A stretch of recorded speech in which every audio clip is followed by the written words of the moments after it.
सबसे पहले आप सभी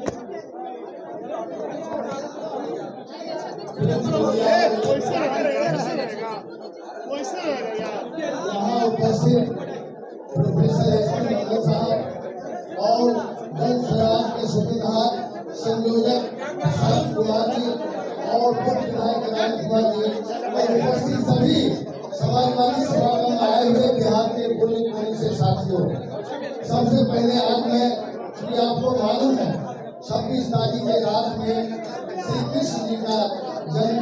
जन्माष्टमी हुआ, तो 12 बजे के बाद ये 27 तारीख है